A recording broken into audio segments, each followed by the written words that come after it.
Guys ನಾನು 6 ತಿಂಗಳಿಗೆ ಏನ್ ದುಡಿತೀನಲ್ಲ ಇವಳು ಒಂದೇ ತಿಂಗಳಿಗೆ ಅಷ್ಟು ದುಡಿತಾಳೆ. ನಮ್ಮೂರ್ ಸಾಗರದಿಂದ ಇವಳು ಸಕ್ಸಸ್ ಒಂದು ಸ್ಟೋರಿ ಐರ್ಲ್ಯಾಂಡ್ ವರೆಗೆ ಹೋಗಿದೆ ಈಗ.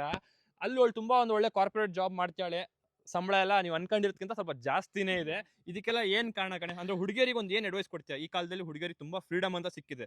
ಈ ಫ್ರೀಡಮ್ ನ ಅವ್ರು ಸರಿಯಾಗಿ ಉಪಯೋಗ ಮಾಡ್ಕೊಳ್ಳೋದಾದ್ರೆ ಎಲ್ಲ ಹೆಣ್ಮಕ್ಳು ದಯವಿಟ್ಟು ಇಂಡಿಪೆಂಡೆಂಟ್ ಆಗಿ ಆ, ಒಂದು ಒಂದಿಷ್ಟು ಕಾಲ ತನಕ ನಮ್ಮ ಅಮ್ಮಂದ್ರು ದುಡಿದೇ ಇರ್ಬೇಕಾದ್ರೆ ಅವರು ಅನುಭವಿಸಿದ ಕಷ್ಟಗಳು ಸಾಕು. ಆ ಕಷ್ಟಗಳು ಯಾವ ಹೆಣ್ಮಕ್ಳಿಗೂ ಬೇಡ. ದಯವಿಟ್ಟು ಫೈನಾನ್ಷಿಯಲಿ ಇಂಡಿಪೆಂಡೆಂಟ್ ಆಗಿ ಯಾರ ಮೇಲೂ ಡಿಪೆಂಡೆಂಟ್ ಆಗಬೇಡಿ. ಮುಂದೊಂದು ದಿನ ನಿಮ್ಗೆ ಗಂಡ ದುಡಿತಾನೆ ಹಾಕ್ತಾನೆ ಅಂತ ಹೇಳಿದ್ರೆ ಅದು ನಿಮಗೆ ಬಿಟ್ಟಿದ್ದು. ಬಟ್ ಅಲ್ಲಿ ತನಕ ಅಟ್ಲೀಸ್ಟ್ ಯಾರ ಕೆಳಗೂ ಡಿಪೆಂಡ್ ಆಗದೇನೆ ನೀವೇ ದುಡ್ಕೊಳ್ಳೋ ಅಂತದ್ ಯೋಚನೆ, ನಿಮ್ದೇ ಒಂದು ಯೋಚನೆ ಶಕ್ತಿ ಇಟ್ಕೊಂಡು ನೀವೇ ಒಂದು ದುಡಿಯೋ ತರ ಆಗಿ ಅಂತ. ನಮ್ಮ ಹೆಣ್ಮಕ್ಳಿಗೆ ಯಾವಾಗಿಂದನೂ ಇಂಡಿಪೆಂಡೆನ್ಸ್ ಸಿಗ್ಬೇಕಿತ್ತು, ಫ್ರೀಡಮ್ ಸಿಗ್ಬೇಕಿತ್ತು.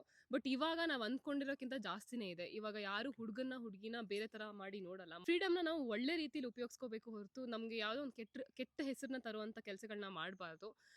ಎಜುಕೇಶನ್ ತುಂಬಾ ಇಂಪಾರ್ಟೆಂಟು. ನನ್ಗೆ ಐರ್ಲೆಂಡ್ ಅಲ್ಲೇ ತುಂಬಾ ಜನ ಹುಡುಗಿರು, ನಾನು ಅಟ್ಲೀಸ್ಟ್ ಸಾಗರದಲ್ಲಿ ಓದಿದ್ದು, ತುಂಬಾ ಜನ ಹುಡುಗಿರು ಹಳ್ಳಿಗಳಿಂದ ಓದೋರಿದ್ದಾರೆ, ಫ್ರೆಂಡ್ಸ್ ನನಗಿದ್ದಾರೆ. ಸೊ ಹಳ್ಳಿಗಳಿಂದ ಕನ್ನಡ ಶಾಲೆಯಲ್ಲಿ ಓದಿ ಬಂದವರು ಇದ್ದಾರೆ, ಅವರು ಇದ್ದಾರೆ ಅಲ್ಲಿ. ಸೊ ಈ ತರ ಆಗ್ಬೇಕಂತ ಹೇಳಿದ್ರೆ ಈ ಎಜುಕೇಶನ್ ಯಾವತ್ತು ನಾವು ಕೀಳಾಗಿ ನೋಡಬಾರ್ದು. ನಮ್ಗೆ ತುಂಬಾ ಇಂಪಾರ್ಟೆಂಟ್. ಸೊ ಎಜುಕೇಶನ್ ಬೇಸಿಕ್ ಬೇಕು, ಆಮೇಲೆ ಬಿಸ್ನೆಸ್ ಇಲ್ಲ ಜಾಬ್ ಮಾಡೋದು ಅದು ಸೆಕೆಂಡರಿ. ಸೆಕೆಂಡರಿ. ಸೊ ಗೈಸ್ ಇವಳು ಹೇಳಿದಂತ ಎಲ್ಲಾ ಮಾತಲ್ಲೂ ತುಂಬಾ ವ್ಯಾಲಿಡ್ ಒಂದು ಉತ್ತರ ಇದೆ. ಎಲ್ಲಾ ಹುಡುಗಿಯರ್ ಸ್ಟೂಡೆಂಟ್ಸ್ ಮತ್ತೆ ಈ ವಿಡಿಯೋ ನೋಡ್ತಿರೋಂತ ಎಲ್ಲಾ ಹುಡುಗಿಯರಿಗೂ ತುಂಬಾ ಯೂಸ್ ಆಯ್ತು ಅನ್ಕೊಂತೀನಿ. ನೀವು ಅನ್ಕೊಂಡಿರೋದಕ್ಕಿಂತ ಜಾಸ್ತಿ ಇವಳು ಲೈಫಲ್ಲಿ ಸೆಟ್ಲ್ ಆಗ್ಯಾಳೆ. ಇವಳ ಹೆಸರು ಸಂಪ್ರೀತಾ ಅನ್ಕೊಂಡು ಇವಳ ಅಕೌಂಟ್ ನಾನು ಟ್ಯಾಗ್ ಮಾಡಿದೀನಿ. ಇಷ್ಟ ಇರೋರು ಒಂದು ಡೌಟ್ಸ್ ಏನಾದ್ರು ಇದ್ರೆ ಒಂದು ಮೆಸೇಜ್ ಮಾಡಿ, ಇವಳನ್ನ ಒಂದು ಫಾಲೋನು ಮಾಡಿ.